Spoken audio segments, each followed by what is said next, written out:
Las 10 plagas de Egipto fueron, según el Antiguo Testamento, una serie de desgracias que Dios hizo caer sobre el pueblo egipcio para que el faraón Ramsés dejara partir a los hebreos de Egipto. Sin embargo, más que una terrible historia bíblica, los científicos creen que estos desastres pudieron ser consecuencia de una cadena de fenómenos naturales provocados por cambios en el clima, e incluso por una erupción volcánica. La primera de las plagas es el agua convertida en sangre. Dios dio instrucciones a Moisés para que le dijera a Aarón que levantara su báculo sobre el Nilo. Como consecuencia, el agua se convirtió en sangre, provocando la muerte de los peces y un olor estupefacto en todo Egipto durante 7 días. Según los científicos, no se trata de sangre, sino de un aspecto rojizo de las aguas provocado por una alga tóxica. Segunda, tercera y cuarta plagas, ranas, mosquitos e insectos. El báculo de Aarón nuevamente inició la plaga. Desde el agua, miles de ranas invadieron Egipto. En cuanto a los piojos, esta vez el báculo golpeó en la arena y todo se convirtió en una masa de mosquitos o piojos capaces de hacer daño a personas y animales. Los investigadores dicen que la llegada de las algas tóxicas obligó a las ranas a dejar el agua. Al morir los anfibios, los insectos se multiplicaron sin control. La multiplicación de insectos causó a su vez la quinta y sexta plagas, pestilencia y úlceras, que la Biblia describe como enfermedades epidémicas que exterminaron el ganado y afectaron seriamente a la población. Por si fuera poco, otro desastre natural pudo ser el origen de la séptima, octava y novena plagas, que trajeron el granizo de fuego y hielo, las langostas y la oscuridad de Egipto. Conforme la opinión de los científicos, la erupción del volcán Tera lanzó millones de toneladas de cenizas volcánicas en la atmósfera que pudieron haber chocado con tormentas y producir el granizo. La ceniza también pudo haber provocado anomalías climáticas, precipitaciones y aumento de humedad, condiciones idóneas para las langostas, y de igual forma haber bloqueado la luz solar. La plaga final. La muerte de los primogénitos pudo ser provocado por un hongo que envenenó los suministros de grano. Como los primeros hijos varones tenían privilegios, quizás comían primero. Ante este panorama, ¿podrían volver a ocurrir las plagas? Y bueno, para explicarnos a detalle el significado de esas 10 plagas, tenemos el punto de vista religioso y hemos invitado al rabino Moisés Chicurel, que está con nosotros, representante de la comunidad sefaradí de México. Bienvenido, Moisés. Muchísimas gracias. También a Monseñor Carlos Alberto Cardón, bienvenido. Gracias por estar. Yo quiero empezar con una pregunta. ¿Es posible, es real que estas 10 plagas que azotaron Egipto hayan sido reales o son solamente parte de un relato? ¿Quién quiere empezar? Adelante, bueno.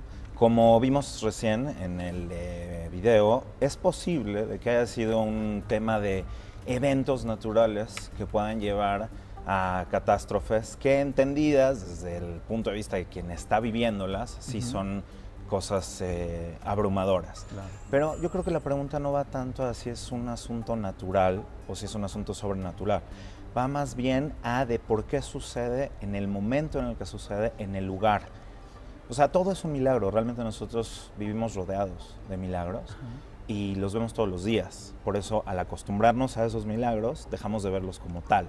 Cuando sucede algo fuera de lo que estamos habituados, es cuando lo asumimos como un milagro. Y ahí es lo interesante de las plagas en Egipto, es de que cada una de estas cosas tiene un mensaje en el contexto de lo que se vivía en la época y un mensaje directo para las personas que lo vivieron. Eso es lo que hace que sea un gran milagro, independientemente de si fue nada más un asunto producto de una serie de cataclismos naturales o si haya sido algo completamente sobrenatural. Y bueno, para seguir con esa maravillosa respuesta, ¿qué estaba sucediendo? Para contextualizar, ¿qué es lo que estaba sucediendo a nivel historia, a nivel humanidad? Correcto, entonces, en esa parte del mundo. Hay una necesidad de que el pueblo de Israel, que se estaba constituyendo como pueblo, tuviera una experiencia de opresión, dado que muchas veces justo es desde lo más bajo, desde la humildad, donde alguien se puede constituir realmente. Por eso se le llamó a Egipto también como un crisol, que es lo que hace que los metales puedan constituirse de manera fuerte. Durante este tiempo, por diversas razones, el pueblo de Israel, bueno, aprende tiene que pasar todo este proceso de humildad y al momento de llegar la salida se puede dar, y eso sucede con todos nosotros en la vida, se puede dar una salida y una transición pacífica, buena, o es el momento de hacer que las cosas sucedan de una forma un poco más dramática. Dios da las opciones. Se habla con Moisés, Moisés va, da el mensaje, habla con el faraón y por supuesto que la respuesta de adelante, salgan libres, era una posibilidad, muy difícil, pero era una posibilidad. Al no darse esta posibilidad, entonces no es tanto una lucha, porque realmente Dios no tendría nada que demostrar, ¿no? Es más bien un asunto de aprendizaje generacional, de que en este mundo hay decisiones, y las decisiones llevan a consecuencias reales. Entonces cada una de estas plagas es la consecuencia real directa de cada una de las cosas que los egipcios tomaron como decisión de extrapolarse o maltratar al pueblo de Israel en su momento.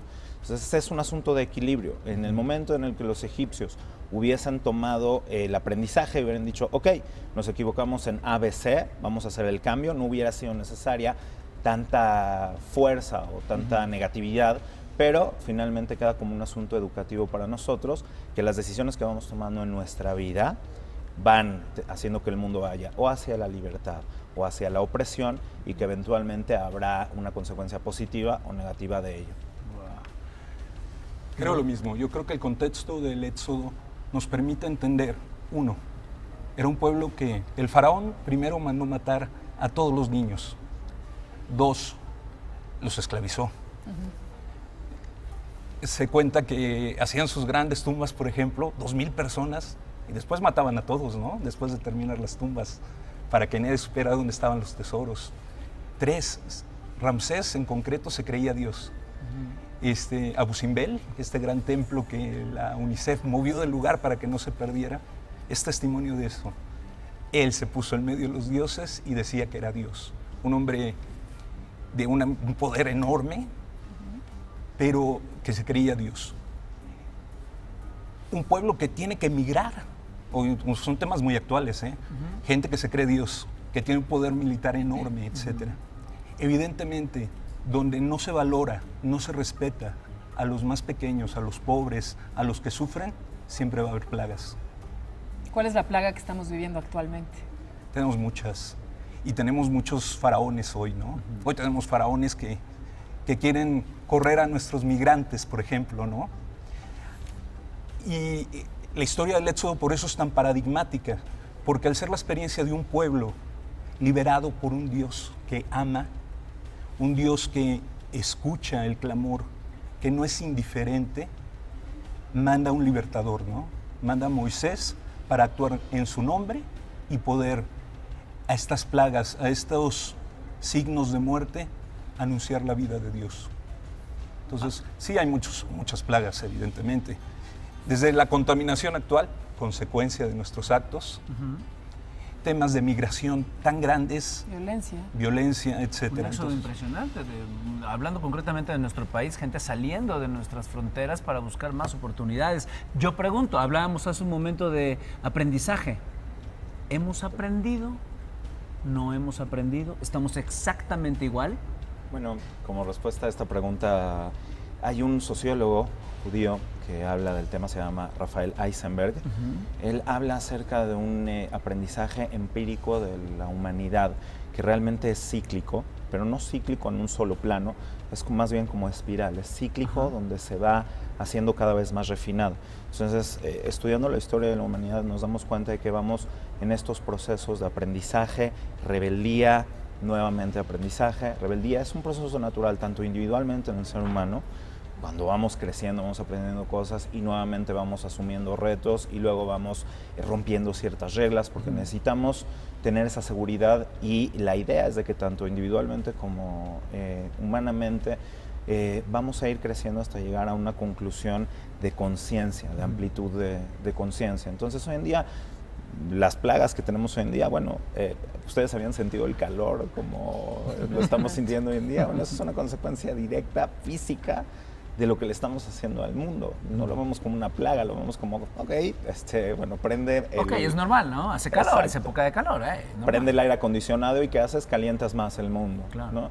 Entonces, todo este aprendizaje se trata más bien de que nosotros veamos lo que estamos haciendo de manera negativa y hagamos el cambio a tiempo.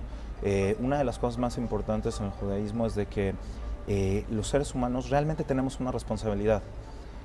Se dice del judaísmo, lo dice Emmanuel Levinas, filósofo final del siglo XIX, que el Dios del judaísmo, el Dios de la Torá, es un Dios para humanos maduros, responsables, no para niños. Hay muchas formas de relacionarse con Dios. La forma sencilla es la forma en la que tú dejas tus responsabilidades, dejas que Dios maneje todo y entonces pues te entregas y sigues como va la corriente.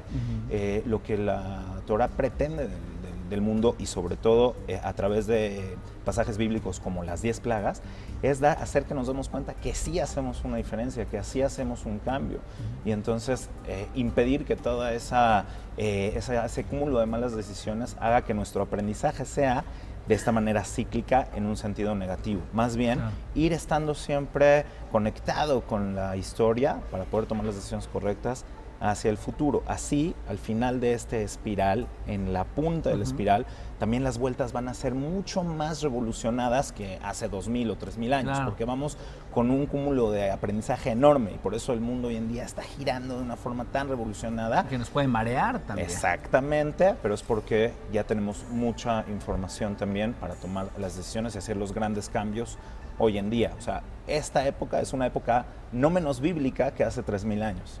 Claro. No, y así es recurrente la historia, ¿no? Todo lo que podemos encontrar en la Biblia lo hemos vivido y se va a seguir viviendo. Y son sucesos que seguirán pasando en el futuro. Correcto. Pero bueno, ya tenemos casi que concluir la mesa, pero no sin antes escuchar su punto de vista acerca de, ahora sí que un mensaje de esperanza, un mensaje alentador, un mensaje donde podamos movernos de nuestra silla y entender que realmente hay una conexión entre todos y que cada una de las decisiones que estemos tomando en nuestro cotidiano afecta al de junto, afecta a nuestra familia, afecta a nuestro entorno, nuestro planeta.